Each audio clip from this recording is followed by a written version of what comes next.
Selamat malam pemirsa, Anda menyaksikan Talk Politik with Reinhard, saya Reinhard Sirait. Langkah PDI Perjuangan jelang Pilpres 2024 masih menjadi misteri, namun Sekjen PDIP Hasto Kristianto memberi sinyal kuat tetap akan berkoalisi ketimbang jalan sendiri. Sementara itu Partai Golkar yang tengah meramu koalisi besar menolak PDIP masuk ke dalam perahu dan tetap ngotot ingin kadernya menjadi capres di 2024.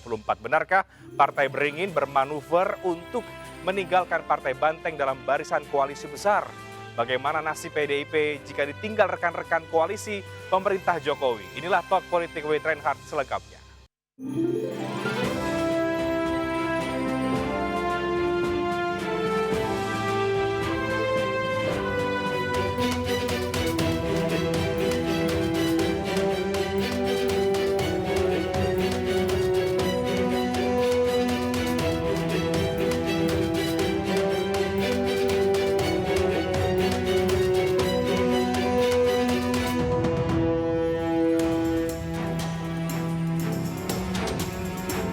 Sekjen PDI Perjuangan Hasto Kristianto menyatakan, di dalam demokrasi yang sehat ketika PDIP melakukan pelembagaan partai seperti adanya sekolah partai, tentu saja akan mendorong kader internal partai.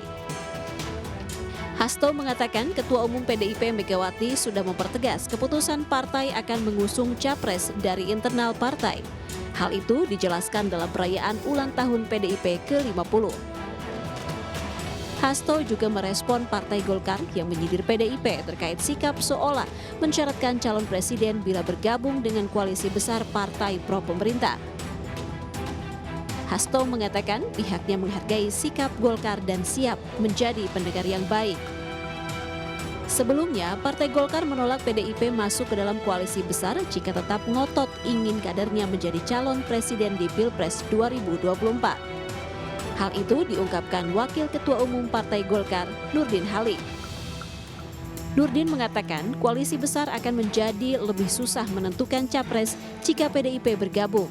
Menurutnya, beberapa partai sejauh ini telah menetapkan jagoannya masing-masing untuk menjadi capres.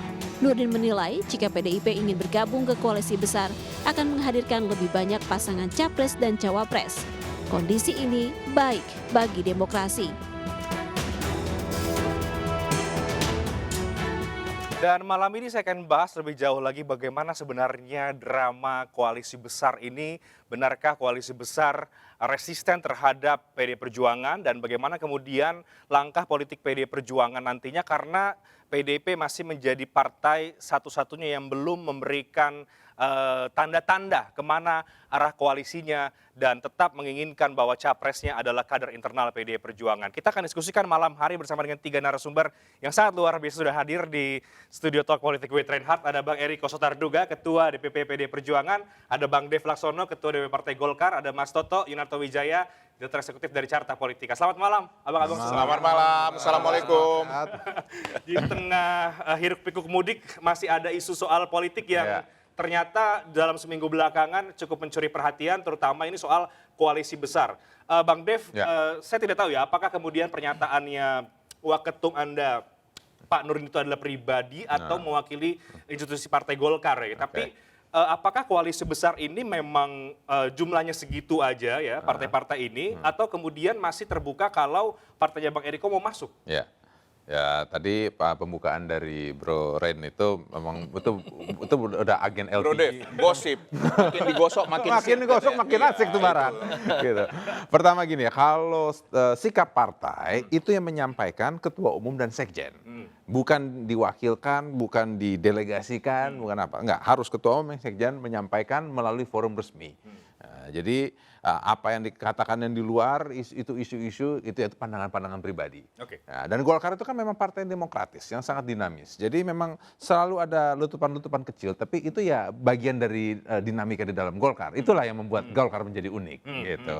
Nah, akan tapi pasti sikap Golkar yang mengenai koalisi besar ini selalu terbuka.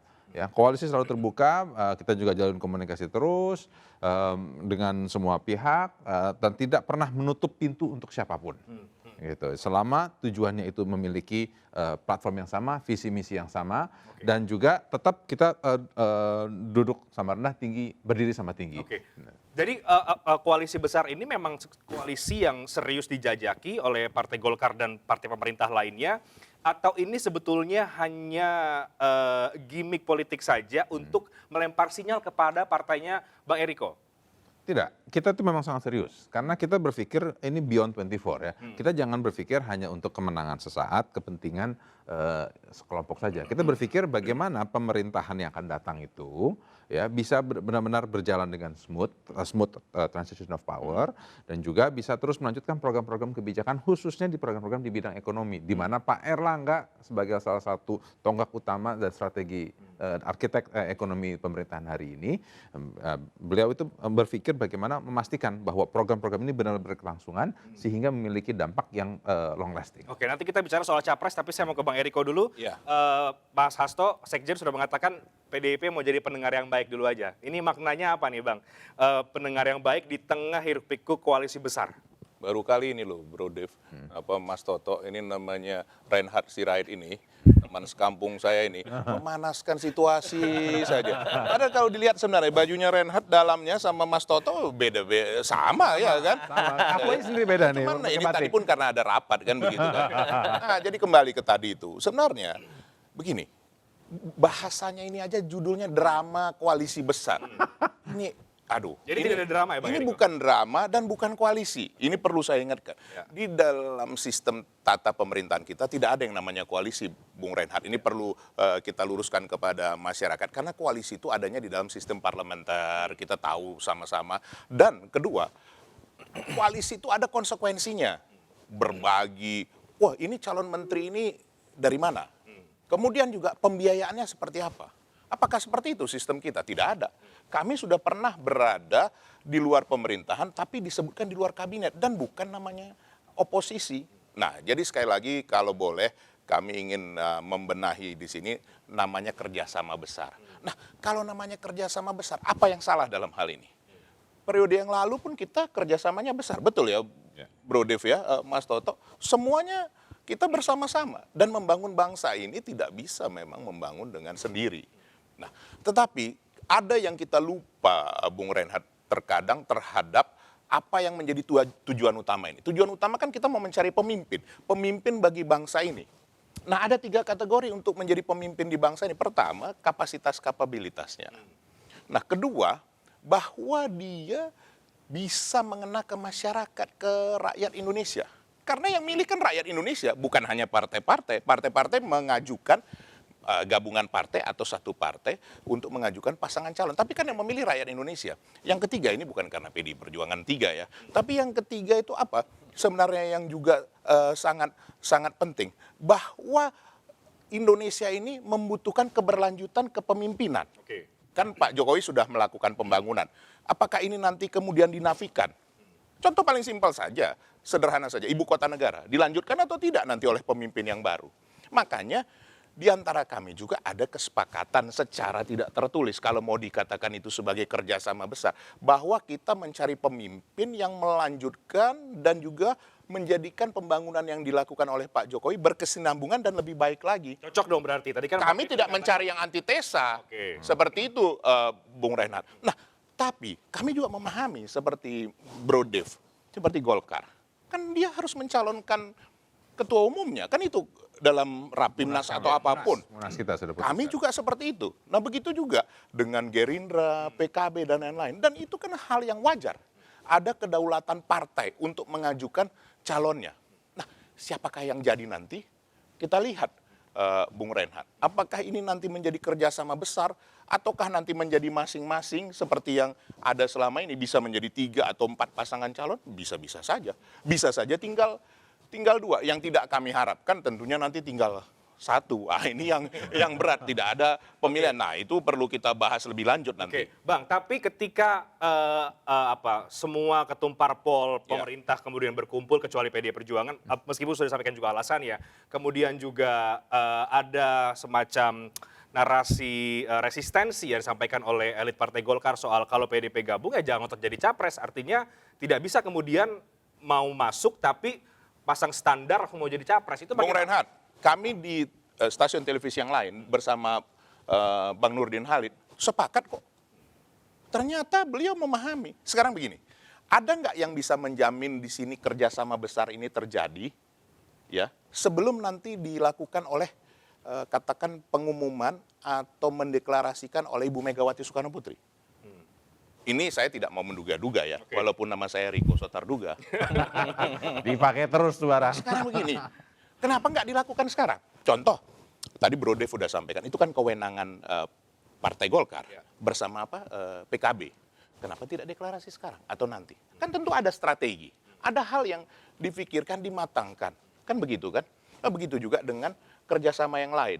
Itu juga menunggu momen yang tepat. Nah, apakah ini, ya kalau saya melihatnya, ini bisa saja nanti setelah Ibu Mega mendeklarasikan. Berubah lagi? Jangan-jangan, ini seperti periode yang lalu, jangan-jangan calon yang disajikan ini nanti jangan-jangan semua bersama-sama. Nah, ini juga sangat menarik.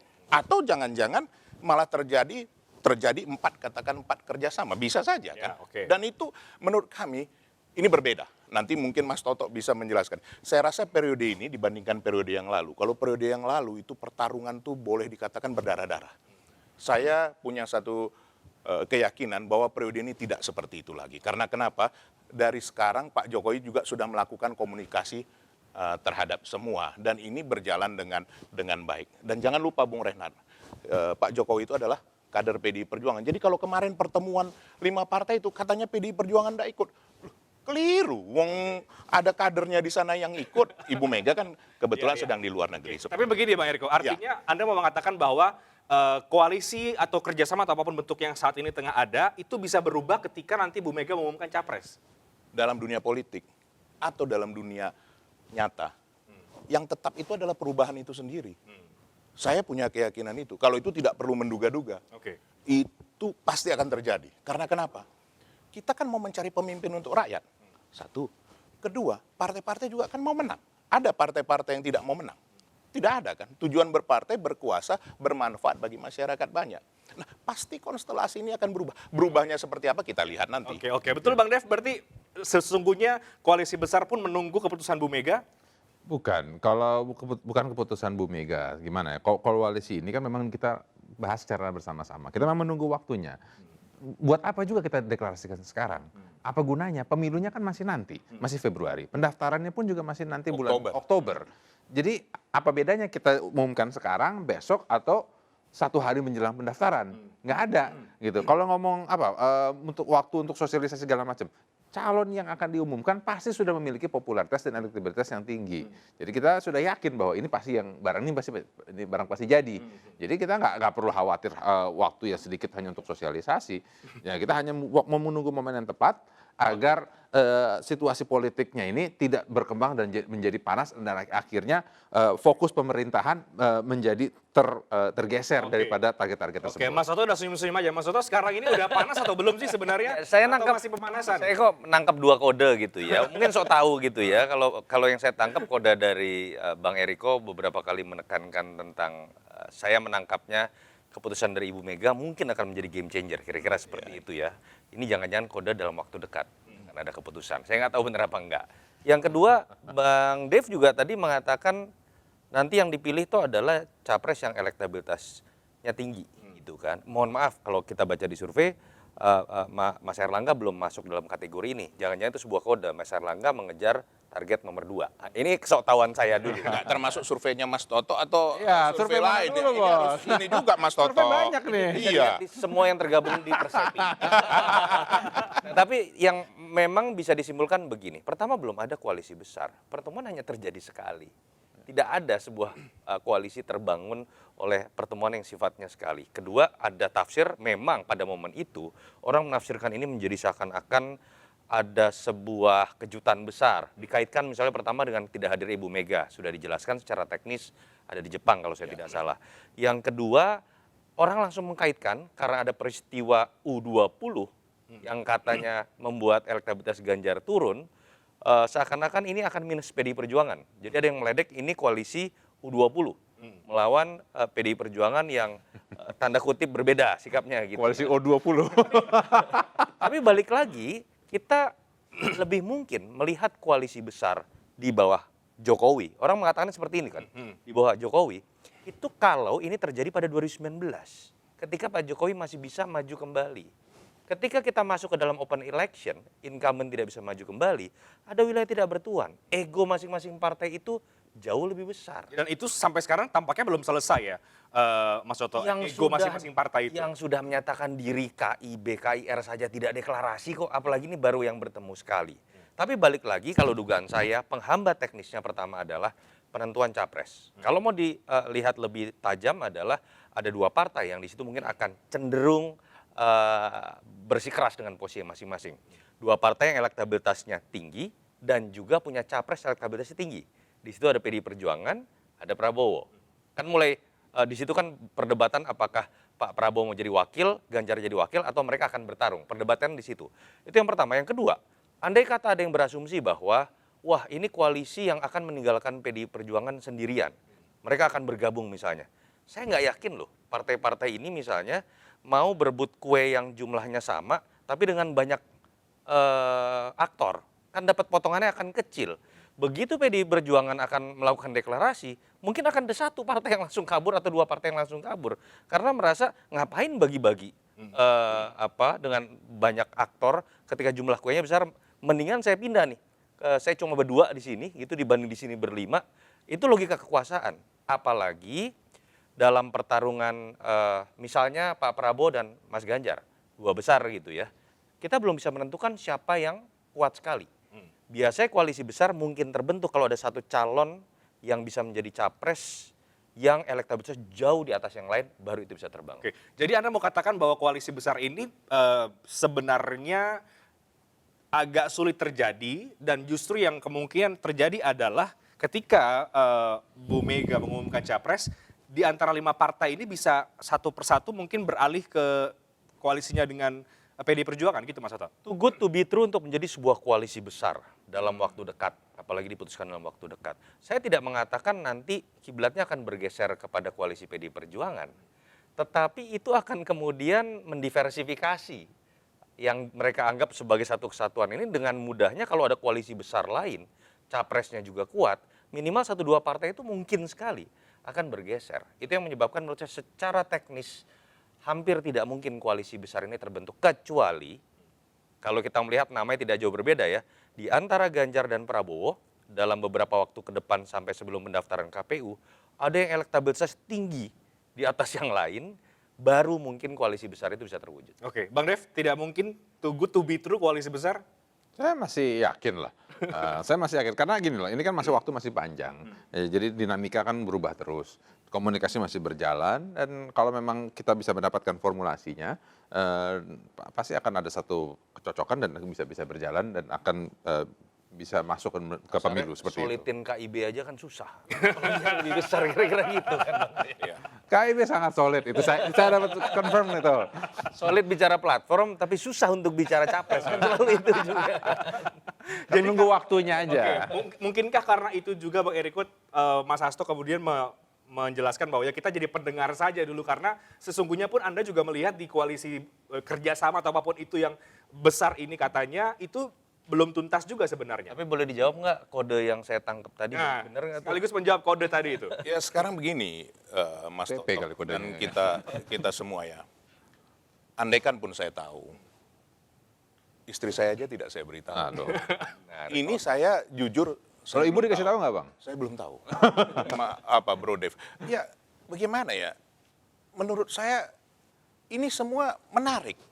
Dan memang ini harus dilakukan. Kalau seperti yang Pak Jokowi lakukan itu, beliau kan sebagai seorang kepala negara yang nanti kan akan menjadi seorang negarawan.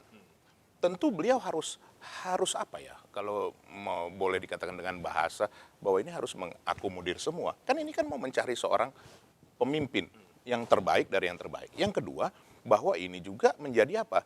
Faktor yang baik pula ke depan. Jangan kejadian seperti tahun 2019 ya, Mas Toto, Bro Dev, kita semua merasakan itu gesekannya luar biasa. Padahal yang mau dicari pemimpin, bukankah seorang pemimpin yang mau dicari itu seharusnya yang bisa diterima, yang membawa kebaikan. Dan nanti pun kalau sudah selesai kompetisi itu katakan begitu, bukankah kita bisa bersama-sama lagi? Ya contoh paling simpel sebenarnya Pak Jokowi ini sebenarnya sudah apa ya, tidak lazim ini di dunia politik, sangat unik. mengajak kompetitornya ada di dalam. Nah, ini bukankah suatu hal yang luar biasa? Nah, ke depan ini tentu pasti ada perubahan yang luar biasa setelah nanti ini diumumkan. Apakah dalam waktu dekat, tadi Mas Toto, ya sebagai manusia kita berharap seperti itu. Ada yang mengatakan termasuk Pak Sekjen bisa saja bulan Juni, bisa saja bulan Juli, bisa saja bulan Agustus. Bisa saja sebelumnya juga ya. Bisa saja sebelumnya. Karena kenapa? Tadi yang dikatakan Bro Dev, pendaftarannya sendiri baru Oktober. Dan jangan salah, kita nanti kan lebih dahulu pemilu pemilu legislatif dulu kan. Jadi artinya proses pengenalannya, katakanlah proses untuk sebenarnya kalau katakan pengenalan semua kan sudah dikenal. Tapi ada yang menarik ini, saya tidak tahu Mas Toto nanti yang bisa menjelaskannya. Bahwa dari hasil survei, turun naiknya itu PDI Perjuangan maupun calon-calon presiden itu tidak terlalu jauh. Kalau kami melihat dalam batas error, margin of error. Nah ini kenapa? Bahwa rakyat ini memang sudah cerdas, sudah sangat cerdas dan memahami. Tidak ada gunanya saya ambil keputusan sekarang. Wong ini belum jelas kok. Tadi meminjam ini drama koalisi, ya boleh-boleh saja ada seperti drama ini seperti MNC Berarti membuat betul ini. dong ada drama ini, ya. Silakan. Tapi kalau PDI Perjuangan, maaf, ini kita tidak boleh menjadikan ini sebagai drama koalisi. Tapi bahwa ini proses untuk mencari pemimpin dari yang terbaik, memilih yang terbaik itu tentu perlu proses yang cukup panjang. Nah, kenapa Ibu Mega tidak mau cepat-cepat memutuskan? Apa sulitnya sih sebenarnya kalau mau dia? Tapi kenapa? Dari hasil perbincangan kami, beliau melihat bahwa kita memang mesti betul-betul mengetahui apa sebenarnya yang dikehendaki oleh rakyat Indonesia. Kapasitas kapabilitas pemimpin ini seperti apa? Dan yang ketiga juga, yang paling penting juga, apakah dia bisa bekerja sama dengan semua untuk memenangkan ini? Kenapapun kan ceritanya ini ujungnya kan kemenangan sehingga bisa membangun masyarakat Indonesia yang berkelanjutan dan lebih baik lagi dari era Presiden Joko Widodo, seperti itu Bung Reinhardt. Oke, Mas Toto, ini kan kalau kita lihat ada dua partai besar ya, Golkar dan PD Perjuangan yang terkesan ini kemudian saling saut menyaut soal koalisi besar. Apakah Anda melihat memang ada ego yang cukup besar juga di antara kedua partai ini meskipun satu pemerintahan yang kemudian ingin saling menguasai masing-masing blok koalisi? Itu satu. Yang kedua. Lalu yang kedua saya mau ke Bang Eriko juga nanti. Game changer tadi disampaikan oleh Mas Toto. Jangan-jangan ada game changer nanti koalisi dari PD Perjuangan. Apakah itu kemudian dimaksud adalah Pak Ganjar Pranowo? Karena belakangan juga mencuat kembali bahwa ada sinyal PDIP akan mendukung Pak Ganjar Pranowo. Tapi dijawabnya nanti semuanya. Kita break dulu di segmen berikutnya. Kami akan segera kembali sesaat lagi.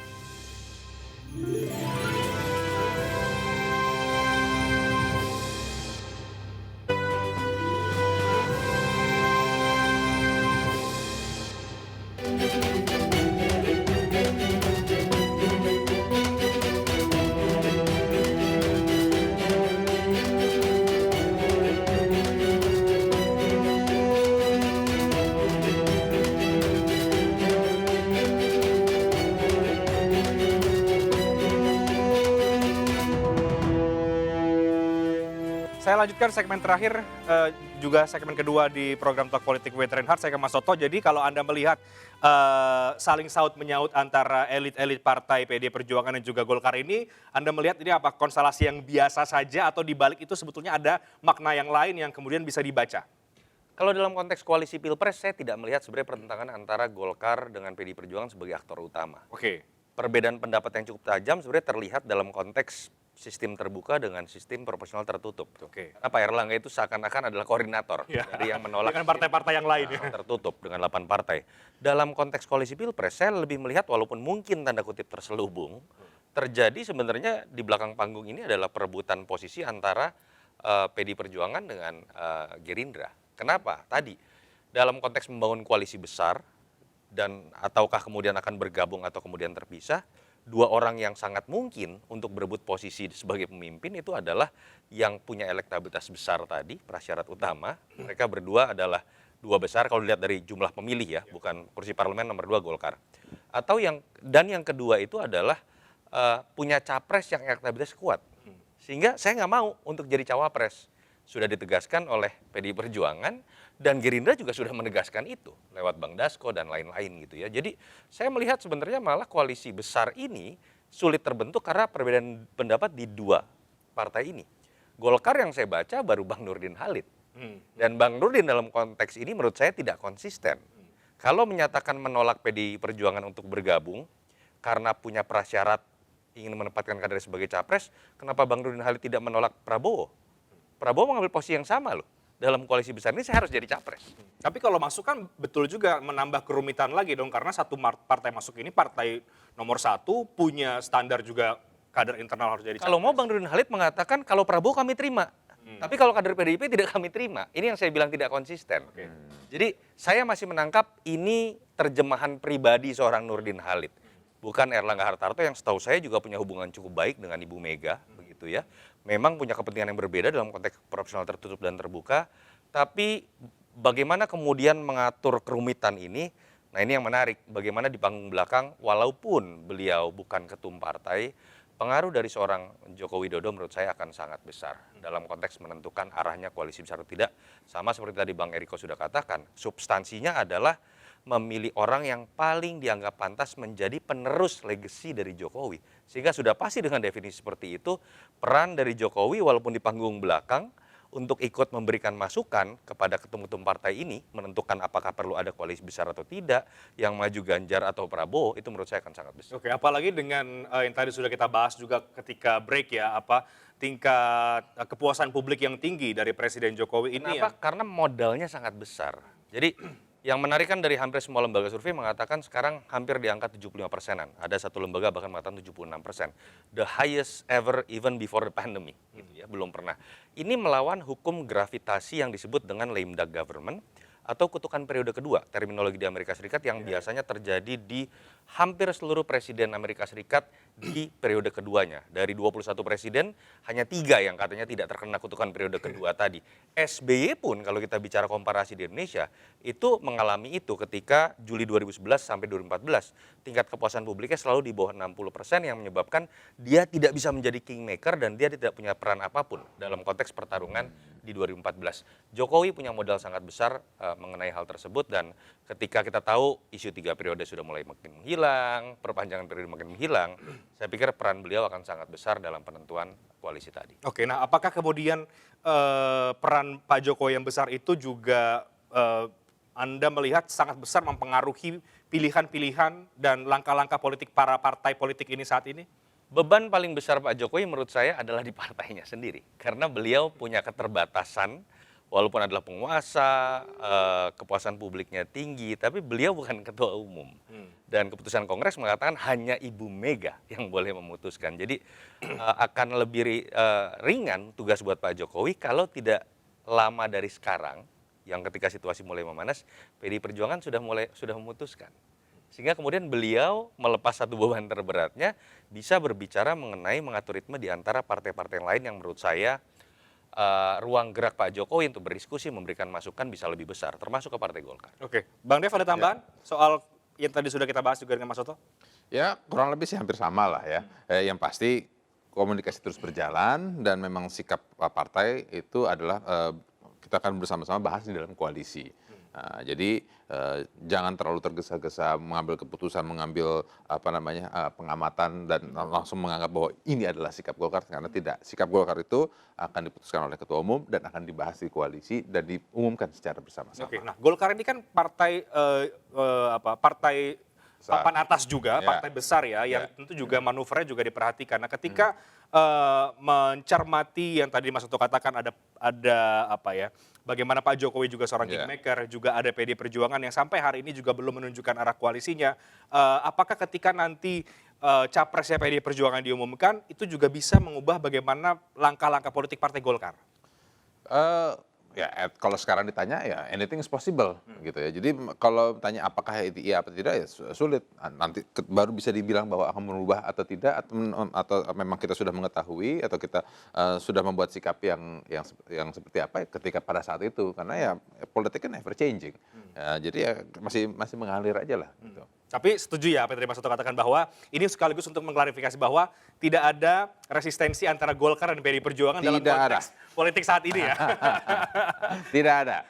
Kita semua bersahabat. Sama-sama partai tua.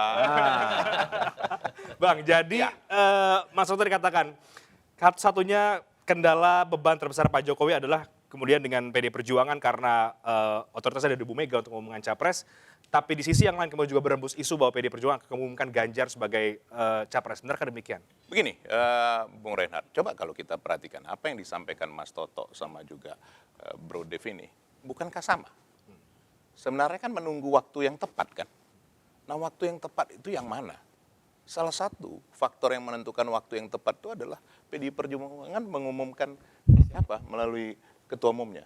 Dan kalau kita mau melihat dari sudut pandang berbeda dari Mas Toto sampaikan tadi, sebenarnya kan Pak Joko Widodo dengan kita lepaskan menjadi presiden yang memimpin seluruhnya, Ibu Mega memimpin partai, bukankah juga jauh lebih ringan? Sehingga Pak Jokowi diterima di kelima partai yang kemarin berkumpul bersama. Tapi sekali lagi saya harus ingatkan bahwa Pak Joko Widodo itu adalah kader PDI Perjuangan. Dari mulai awal itu lahir dari rahim PDI Perjuangan, itu jangan salah. Tetapi kalau kita mengkungkungnya dengan mengatakan tadi menjadi hanya PDI Perjuangan, itu kan tentu beliau bukan jadi mewakili seluruh rakyat Indonesia. Sementara rakyat Indonesia itu kan bukan cuma hanya yang memilih PDI Perjuangan, itu juga harus kita sadari. Dan itu adalah hal positif Mas Toto dari Pak Jokowi bisa memerankan. Tetapi yang saya tahu di dalam internal kami, Ibu Mega dengan Pak Presiden Joko Widodo itu melakukan pertemuan yang rutin dan selalu seperti seorang kakak beradik dan memang apa adanya. Tapi kan tidak mungkin itu dibuka secara menyeluruh. Kalau itu dibuka secara menyeluruh juga tidak baik.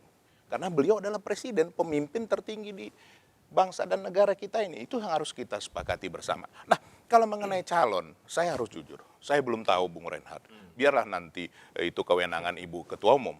Karena sekali lagi, saya tidak ingin menduga-duga. Dan itu bukan hak saya untuk menduga-duga itu dan nanti untuk katakan memberikan satu pendapat bahwa ini pilihannya.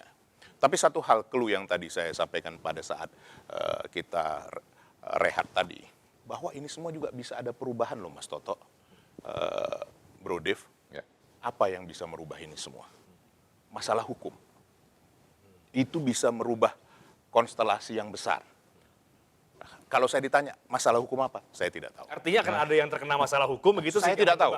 Tapi bahwa yang bisa merubah konstelasi siapapun, bahkan yang Lempar isu bahkan yang terjadi misalnya perubahan di kabinet, itu masalah hukum. Nah, jadi bukan tidak mungkin ada masalah hukum. Mengenai apa dan siapa dan kapan, saya tidak tahu. Itu ada signal-signal bakti atau wifi? Saya kan harus sampaikan apa adanya, Bro Dev. Bahwa jangan nanti tidak dihitung faktor itu. Loh, ini namanya mewakili suara rakyat mana? Kan ada faktor hukum yang juga sangat berpengaruh. Dan ini bisa juga merubah konstelasi selain tadi pengumuman oleh Ibu Ketua Umum. Yang tadi disebut oleh teman-teman sebagai game changer. Kalau saya untuk hal itu, saya bukan mau mendahului. Tapi saya punya keyakinan nanti setelah beliau umumkan, entah kapanpun itu, ada Pak Sekjen mengatakan kemungkinan Juni, Juli, Agustus, atau tadi apa Mas Toto bisa lebih dulu. Monggo-monggo saja itu kewenangan Ibu Ketua Umum. Tapi lihatlah nanti Bung Reinhardt. Tapi jangan lupa undang kami lagi ya. Nah, apakah betul nanti ini akan merubah konstelasi ini? Jangan-jangan nanti banyak yang merapat, atau jangan-jangan tidak ada yang merapat. Bisa saja. Karena tadi sudah Mas Toto sampaikan, dan itu wajar. Pak Prabowo kan ingin maju. Ada yang salah dalam hal itu. Dan itu keluarga kita, saudara kita, sahabat baik. Ibu, kalau beliau ingin maju juga, kan tidak ada yang salah.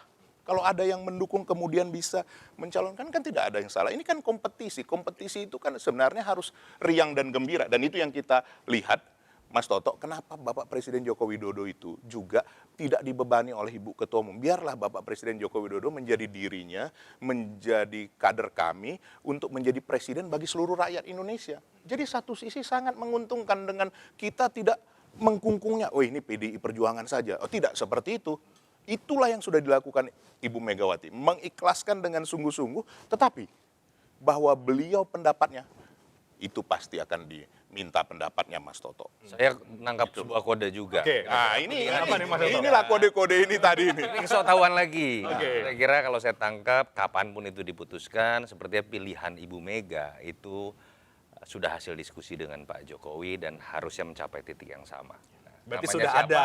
Silakan Dan teman-teman. pasti Bang media Enrico yang- ada di belakangnya. Nah, Kalau bertemu kan sebaiknya kakak beradik namanya berdua ya Bro Dev ya. Tapi kalau kita nanti pun dapat bocoran nggak boleh kita bocorkan Bro Dev. Ya. Nah, kalau saya tanya Bang Eriko, sulit untuk membocorkan, Mas Otto. Kalau kemudian tadi Anda baca menangkap kode-kode kesoktahuan bahwa sudah ada nama antara Bu Mega dan Pak Jokowi, apakah nama itu kemudian mengarahnya ke Pak Ganjar Pranowo? Iya, saya nggak mau mendahului Ibu Mega juga. Tetapi kalau tadi saya berani mengatakan hipotesanya adalah ada kesamaan antara Ibu Mega dengan Pak Jokowi, bocoran itu munculnya lebih baik dari Pak Jokowi, bukan dari Ibu Mega. Ibu Mega tidak pernah berbicara mengenai kode-kode tersebut ya. Hanya diasumsikan oleh orang-orang terkait dengan Tra Soekarno, terkait dengan survei elektabilitas. Dan kalau kita baca Pak Jokowi, memang ada beberapa kali Pak Jokowi memberikan kode kuat terhadap Ganjar. Apakah itu dalam konteks perbedaan sikap dari Pak Jokowi secara emosional? Tidak. Saya lebih melihatnya ini pilihan andai kata betul kepada Ganjar. Pun itu adalah pilihan rasional sebagai seorang kingmaker, dia ingin menang. Dan faktanya dalam 2 tahun terakhir memang kecenderungan pertarungan hanya berkiblat pada 3 nama, Ganjar, Prabowo, dan Anies. Sehingga menurut saya sangat rasional kalau kemudian Tapi kan kemarin Pak Jokowi sempat pusing tuh, sempat agak-agak kesel marah juga gara-gara Piala Dunia batal, gara-gara kalau marahnya penolakan itu. lama mungkin tidak akan bertemu satu mobil 6 jam di Solo. Oke. Kira-kira gitu kan. Ini bacaan yang bukan kode lagi nih kayaknya. Walaupun kemudian Pak Jokowi juga melakukan kegiatan lagi dengan Pak Prabowo. Dan saya pikir tetap beliau sampai ke depan akan terus memperlihatkan dukungan kepada orang-orang yang memang sudah punya komitmen untuk meneruskan legasinya. Itu hal lumrah. Lagi Bung Reinhardt, bukankah seorang presiden itu harus seperti itu? Memberikan kesempatan yang seluas-luasnya kepada banyak orang yang mempunyai kesempatan, kan begitu kan? Itu hal yang wajar sekali. Dan beliau adalah pemimpin negara ini, pemimpin kita yang tertinggi. Dan nanti akan menjadi negarawan setelah beliau tidak menjabat lagi. Nah sebenarnya kan harusnya itulah contoh-contoh yang harus diberikan Mas Toto, Bro Dev, bahwa nanti kesinambungan itu berjalan dengan baik. Dan nanti akan meneruskan juga dan melanjutkan pembangunan yang beliau sudah lakukan, itu tentu bisa berjalan lebih baik lagi. Bukankah itu yang kita inginkan seorang pemimpin yang nanti akan memimpin Indonesia ini? Teknis ini menarik ya. Kalau betul pengumuman oleh Ibu Mega kita tidak tahu kapan akan menjadi game changer. Saya pikir ada hal teknis yang secara simbolik akan berpengaruh besar termasuk dalam bahasan kita mengenai koalisi besar yang sering kemudian dipisahkan dengan PDI Perjuangan. Ya. Kalau peristiwanya kemudian ditunjukkan bahwa ada Ibu Mega di situ, ada Pak Jokowi juga di situ, dan di sini ada seorang calon presiden, saya nggak mau sebut siapalah. Kalau itu terjadi, menurut saya itu akan jadi game changer besar. Karena kemudian image mengenai siapa penerus Jokowi yang direstui juga oleh Jokowi, dan kemudian itu terjadi dalam harmonisasi dengan Ibu Mega, menurut saya itu akan menjadi game changer besar. Dan sampai sekarang itu belum terjadi, artinya Tapi kalau hanya Ibu Mega, mohon maaf Bang Eriko, tanpa kehadiran Pak Jokowi, nilainya akan berbeda. Oke. Bisa bedanya jadi rendah apa? Nilainya malah kemudian akan memancing lagi media dan analis untuk kemudian melihat bahwa koalisi besar minus PDI Perjuangan jangan-jangan memang berada. Oke, bagaimana? Bang Dev, Ya. Bang Eriko, coba Bang Dev dulu bagaimana menanggapinya? Ya nggak gini, kalau soal koalisi ya udah itu sudah jelas lah. Pokoknya kita semua masih menunggu dan kita selalu terbuka. Nah, kan tapi komunikasi dengan semua figur-figur ini itu terus berjalan. Dan tujuannya kan juga adalah sama, ya. Tujuannya sama untuk memastikan bahwa apa yang sudah dikerjakan hari ini itu berlangsung. Karena banyak program-program yang dibuat hari ini itu membutuhkan kelanjutan ke depan seperti IKN, terus juga pembangunan infrastruktur KEK di seluruh Indonesia. Nah, jadi kalau memang tidak ada kesinambungan, ini terancam tidak berjalan dan akhirnya apa yang dirugikan adalah masyarakat sendiri. Kenapa? Karena investasi, terus juga tenaga, pikiran yang sudah dibangun bisa terancam tidak berkelanjutan. Nah, maka itulah pentingnya komunikasi antara para tokoh politik, para stakeholder di negara ini itu memiliki satu kesamaan untuk memastikan bahwa semua ini berjalan dengan baik. Oke, tapi Bang Dev sendiri juga sepakat ya bahwa mungkin bisa dibilang sekarang masih buntu ya, koalisinya masih Nah, kalau sangat dinamis. buntu saya tidak sepakat. Oh, tidak sepakat, Tidak oke. sepakat. Belum bukan buntu. Ini masih berkelanjutan. Masih berkelanjutan. Iya. Itu karena capres ego partai yang belum bisa diturunkan, bahwa masih mau kadernya Tunggu sendiri. dulu. Jadi jangan bilang bahwa ini ego karena mau ngasih ngotot segala macam. Komunikasinya ini masih berjalan.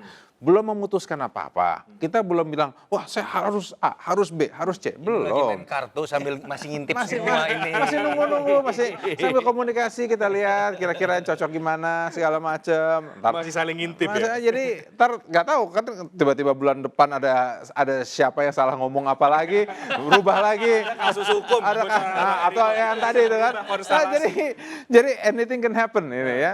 Dalam ini popularitasnya Pak Ganjar aja kan melonjak, drop, sekarang stabil lagi. Nah jadi ya apalagi itu hanya dalam waktu berapa minggu. Nah apalagi dalam waktu 5-6 bulan gitu. Jadi yang soal hukum itu sebenarnya bagaimana Bang Eriko? Ini sebuah bocoran yang mungkin bisa ada banyak teman-teman portal yang juga pasti akan mengutip dan juga mencerna. Saya jujur nggak ingin memperpanjang hal ini karena memang itu kan salah satu faktor yang Ini dia memulai tapi tidak mengakhiri ini. bisa mempengaruhi. Itu yang perlu saya ingatkan kepada. Artinya ada banyak faktor yang bisa mengubah peta koalisi saat ini. Yes, kalau itu sepakat. Apapun ceritanya, kerjasama besar ini kalau terjadi hal itu tentu sangat kami syukuri. Karena apapun juga kepentingan PDI Perjuangan dalam hal ini adalah bagaimana memilih pemimpin yang memang dicintai oleh rakyatnya, punya kapasitas, kapabilitas. Ketiga juga meneruskan perjuangan Bapak Presiden Joko Widodo. Kami sangat sepakat dengan Adinda Dev Laksono, apapun itu pembangunan harus berjalan. Bahkan kita sepakat untuk PPHN ya, untuk pembangunan yang bersifat jangka panjang sehingga siapapun pergantian pemimpin pembangunan itu bisa berkesinambungan karena Indonesia tidak bisa lagi dibangun setahap demi setahap atau keinginan seseorang. Tetapi andaikan kita berandai-andai, seandainya pun kita sepakat untuk tidak sepakat, misalnya terjadi kerjasama yang berbeda. Menurut kami ini adalah hal yang baik juga. Karena nanti di sini masyarakat Indonesia yang tadi saya sampaikan bahwa sudah sangat dewasa dan sangat cerdas, ini akan menentukan pilihannya. Dan siapapun yang menjadi unggul dalam kompetisi ini, saya punya keyakinan bahwa ini akan mengajak kita bersama untuk membangun Indonesia ini secara bersama-sama pula. Jadi nanti di ujungnya satu lagi. Situasi 2024 berbeda dengan 2019. Nah ini sebenarnya kalau mau berbicara jujur, ini hasil yang ditunjukkan Bapak Presiden Joko Widodo. Disitulah juga kepiawaian dari Ibu Megawati Soekarno Putri, Ketua Umum kami, tidak mengikat Bapak Presiden Joko Widodo itu seolah-olah ini hanya kami. Tidak. Tapi beliau sebagai pemimpin negara, pemimpin bangsa ini, pemimpin rakyat ini mempunyai kebebasan yang sepenuhnya untuk menjalankan fungsi pemerintahannya, kewibawaannya. Dan satu hal, bahwa beliau memang masih orang timur. Setiap ada hal yang ini juga berkomunikasi dengan setiap partai, teristimewa juga dengan Ibu Mega. Dan percayalah, pasti ini juga kalaupun sepakat ataupun tidak sepakat pada akhirnya berbeda ini kerjasama ini, pasti itu yang terbaik. Bung Reinhardt. Karena kenapa? Karena memang tidak ada lagi lain. Ini yang mau dicapai saat ini. Dan kalau kita lihat, Mas Toto bisa melihat sangat tenang. Aneh kan ini sebenarnya di saat pada saat periode-periode akhirnya malah kepercayaan rakyat makin tinggi. Itu melawan hukum gravitasi. Itu melawan hukum gravitasi. Dan juga Mas Toto, saya harus ingatkan, ini melawan gravitasi juga. Beliau mengajak kompetitornya menjadi itu hal unik. Bung Reinhardt, belum ada di negara lain itu seperti itu. Bisa Anda bayangkan kalau tiba-tiba Joe Biden mengajak Donald Trump untuk menjadi menteri pertahanannya. Bukankah heboh seluruh dunia? Tapi Indonesia sudah menunjukkan bahwa Indonesia punya jati diri sendiri. Jadi itu yang menambah keyakinan kami bahwa ini juga yang membuat Ibu Mega tidak perlu buru-buru tadi yang sudah disampaikan Bung Dev, sah-sah saja siapa yang mau mendahului. Ya kalau tahu-tahu besok mungkin Golkar dengan kerjasamanya tiba-tiba mengumumkan, bisa saja kan pada saat Lebaran ini tiba-tiba mengumumkan, kita pun menyambut dengan sangat baik. Ataupun yang pihak-pihak lain. Tapi memang sampai saat ini belum ada. Ya mudah-mudahan dugaan saya setelah nanti diumumkannya oleh PDIP. Barangkali kan begitu kan boleh-boleh ini kan namanya berharap ya kan. Atau berbarengan kan sah-sah saja dalam hal itu. Itu Bung Reinhardt. Tapi yang tadi kacamatanya Mas Toto bahwa sebenarnya ini ada persaingan adalah antara PDI Perjuangan dengan Partai Gerindra. Itu betul tidak Bang Eriko? Begini, kalau kami menilai ya dari hasil diskusi kami, ada yang salah dengan Pak Prabowo maju. Ini kesempatan beliau yang juga yang terbaik. Bahwa beliau inilah kesempatan di saat pendukungan, di saat juga tadi hasil surveinya ya Mas Toto, tadi Mas Toto yang menyampaikan. Baik sekali, tidak ada yang salah dalam hal ini. Kalaupun akhirnya kami bersama-sama juga syukur alhamdulillah, kan begitu. Karena kita bersaudara. Dari dulu pun sampai saat ini bagaimana dekatnya Pak Prabowo dengan Ibu Mega. Dan yang selalu dirindukan oleh Pak Prabowo itu nasi goreng yang ada di Teguh Umar. Itu pasti nggak usah saya nanti Bung Reinhardt tanya sendiri kepada Pak Prabowo. Oke, Bang. Jadi ini terakhir ya. Jadi ke Bang Eriko juga. Kalau kemudian nanti Bu Mega mengumumkan, artinya kan tadi Bang Eriko juga katakan bahwa mungkin ada yang merapat, mungkin ada yang tidak. Yes. Iya dong. Berarti kan ada konsekuensi itu. Artinya PD Perjuangan tetap akan membangun poros koalisi sendiri ya. Dan tinggal menunggu kemudian siapa yang setuju dengan nama capres yang diumumkan oleh PD Perjuangan, kemudian baru bicara soal yang lain. Artinya akan seperti itu skenarionya, Bang? Nanti setelah Ibu Mega mengumumkannya, tentu akan dibuka. Siapa yang ingin bersama-sama dengan kita calon presidennya ini. Ya tentu berikutnya calon wapresnya tentu kan akan dibicarakan. Itu yang terjadi pada periode yang lalu. Saya tidak ingin mendahului ya, tapi itu yang terjadi pada periode yang lalu. Nah, apakah pada periode sekarang terjadi demikian seperti periode yang lalu? Bisa-bisa saja. Tapi tadi Mas Toto sudah sampaikan berbeda. Periode yang lalu itu adalah masuk periode kedua. Sedangkan ini semua adalah hal yang baru. Nah, jadi kami pun siap. Tapi sekali lagi, sebagai partai nasionalis, kami ingin bersama-sama, jujur-jujur saja. Dan sekali lagi tadi, nanti pada akhir kompetisi ini, andaikan sepakat untuk tidak sepakat, kita berkompetisi, kami diberikan kesempatan untuk memimpin, pasti kita juga akan memberikan, mengajak juga untuk semua untuk bisa bekerja sama untuk membangun bangsa ini. Tidak mungkin membangun bangsa ini sepotong-sepotong atau dari pihak-pihak tertentu saja. Itu kita sadari bersama. Dan kami juga punya keyakinan dengan komunikasi yang dilakukan oleh Bapak Presiden Joko Widodo terhadap semua partai. Itu akan terjadi juga pada partai lain. Karena beliau sudah membuktikannya. Kompetitor diajak sebagai mitra. Sebagai sahabat. Dan coba kalau lihat memperlakukannya. Sampai Pak Prabowo itu kan, Pak Prabowo itu orang yang cukup keras tapi kan sensitif kan. Begitu terharunya beliau melihat Bapak Presiden Joko Widodo. Mungkin kalau beliau tahu sebelumnya kayak begini Bapak Presiden Joko Widodo, nggak jadi barangkali beliau waktu itu maju, mendingan sama-sama aja kan begitu kan? Ya, mungkin. Oke, Bang Dev, kalau Golkar artinya sekarang bagaimana? Ini tentu tetap membawa nama Pak Erlangga ya, sesuai dengan hasil Munas ya. Tapi di sisi lain juga ada kedua kekuatan yang kemudian tadi dibaca oleh Mas Hasto, ada Partai Gerindra dengan Pak Prabowo Subianto, dengan PD Perjuangan, dengan capres yang nanti akan diumumkan. Membaca itu, Golkar mencermatinya seperti apa? Ya gini, kita sih nggak masalah, semuanya sih kita open, karena komunikasi terus berjalan. Dan juga dengan semua pihak kita selalu bisa komunikasi. Sekarang yang penting itu kita memiliki satu platform yang sama, visi misi yang sama, dan juga ada di perahu yang sama dengan memiliki tujuan yang sama. Dan juga kita saling menghormati, saling menghargai. Tidak berusaha bermain potong sana, potong sendiri, akan tapi kita semua memastikan bahwa pemilu tetap berjalan tanggal 14 Februari dan dilaksanakan secara terbuka. Berarti mungkin juga berkoalisi dengan PD Perjuangan? Kita selalu open, tidak pernah menutup pintu itu. Tidak ada drama begitu ya? Tidak ada drama. Berarti judul ini Bro Dev harus dirubah, bukan drama koalisi ya kan? Nah, itu ada namanya. Silakan nanti yang menjawab masyarakat. Bukan begitu Mas Hasto, terakhir ke Mas Hasto, nanti ini bagaimana sih sebetulnya ujungnya ini, apakah lagi-lagi soal elektabilitas capres yang akan jadi penentu atau seperti apa? Yang pertama pasti terkait elektabilitas capres. Tadi saya sudah sebutkan kalau cenderung berimbang, saya melihat kecenderungan koalisi besar ini tidak akan terwujud. Akan terwujud poros seperti apa di antara partai pendukung Pak Jokowi ya? Poros pendukung kalau betul Ganjar yang diajukan di bawah PD Perjuangan, atau kemudian porosnya Pak Prabowo. Dan saya meyakini juga bahwa misalnya PD Perjuangan dianggap akan sendirian nih, mereka akan bergabung. Saya tidak meyakini juga. Saya meyakini akan ada satu atau dua partai akan ikut berpindah. Karena logikanya sederhana aja. Ini masuk ke logika kedua mengenai pembagian kekuasaan. Kalau saya gabung di koalisi besar, jatah yang dibagi-bagi untuk partai ini ada 10 kursi menteri. Saya bagi 5 cuma dapat 2. Tapi kalau saya pindah ke PD Perjuangan cuma 2 partai, saya bisa dapat 5. Misalnya kira-kira seperti itu.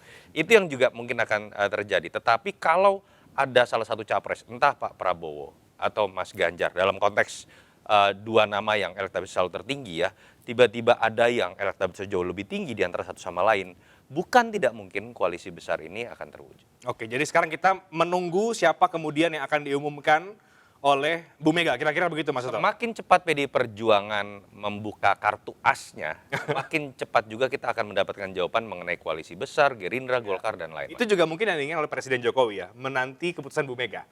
Kira-kira seperti itu. Baru kali ini lo sepakat sama Mas Toto itu. Jarang-jarang lo. Bajunya udah Kasih Mas Toto. sama. Iya, dalamnya sama ya Mas Saya Toto sendiri ya. yang beda nih. Beda bajunya. Beda bajunya ya. Sebentar lagi mirip-mirip ya. Oke, nah itu mudah-mudahan kode juga tuh ya. Kita akan lihat nanti ke depan. Tapi menarik diskusinya.